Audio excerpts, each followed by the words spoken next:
ഇതേപോലെ ഒരു സൗണ്ട് ആയിട്ട് ഒരു ഓട്ടോമേഷൻ നിന്നുകൊണ്ടിരിക്കുകയാണ്. സിൻകോന്റെ ഓട്ടോമേഷൻ ആണ്. 2 വർഷമായി നമ്മളിത് വെച്ചിട്ട്.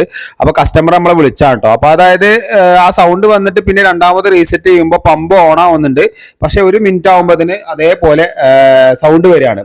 അപ്പോൾ ഈ കംപ്ലൈന്റ് വരാനുള്ള 2 കാരണം. ഒന്നാമത്തെ കാരണം എന്ന് പറഞ്ഞു കഴിഞ്ഞാൽ ഇതിന്റെ മുകളിൽ ഒരു സെൻസർ വെച്ചിട്ടുണ്ട്. ആ സെൻസറിൽ വല്ല ഈ ഫംഗലോ അല്ലെങ്കിൽ പൂപ്പിലൊക്കെ പിടിച്ചു കഴിഞ്ഞാൽ അങ്ങനെ വരാറുണ്ട്.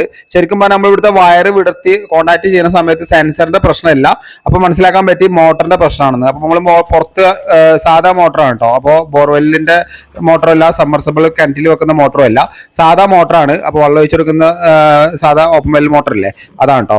അപ്പൊ അത് നമ്മൾ അയച്ചു നോക്കുന്ന സമയത്ത് മോട്ടറിൽ തീരെ വെള്ളം ഉണ്ടായിരുന്നില്ല. അതാണ് 1 മിനിറ്റ് കൊണ്ട് അവിടെ സെൻസർ കോൺടാക്ട് ആവാത്തതുകൊണ്ടാണ് അവിടെ വെള്ളം പെട്ടെന്ന് ശരിക്കും പറഞ്ഞത് മുകളിൽ വെള്ളം എത്തിയില്ല എന്നുണ്ടെങ്കിൽ 1 മിനിറ്റ് കൊണ്ട് ഇത് കട്ട് ഓഫ് ആവും കേട്ടോ. പൈപ്പ് പൊട്ടുക അല്ലെങ്കിൽ ഈ പറഞ്ഞ പോലെ ഇവിടുന്ന് വെള്ളം കയറാതിരിക്കുക അങ്ങനെയുള്ള പ്രശ്നം വരുമ്പോൾ സേഫ്റ്റിക്ക് വേണ്ടി വെക്കണതാണ് സെൻസർ കേട്ടോ. നോക്കുമ്പോൾ ആ ഫുട് വാളിൽ നിറച്ചും ഈ പായലും ഇതൊക്കെ ആയിരുന്നു. അതൊക്കെ നമ്മൾ കളഞ്ഞ് ഒരു നെറ്റൊക്കെ കെട്ടി കൊടുത്തിട്ടോ. എന്നിട്ട് നമ്മൾ മോട്ടർ സെറ്റാക്കി നല്ല രീതിയിൽ തന്നെ വരുന്നുണ്ട്. യാതൊരു കംപ്ലൈന്റും കാര്യങ്ങളൊന്നും ഇല്ല ഫ്രണ്ട്സ്. അപ്പോൾ മോട്ടർ കറക്റ്റായിട്ട് വർക്ക് ചെയ്യുന്നുണ്ട്. ഒരു 10 മിനിറ്റോളം നമ്മളവിടെ വെയിറ്റ് ചെയ്തു, യാതൊരു കുഴപ്പമില്ല. അപ്പോൾ ഞാൻ ഇവിടുന്ന് വാങ്ങിയ സർവീസ് കോസ്റ്റ് എന്ന് പറയുന്നത് 850 രൂപ കേട്ടോ.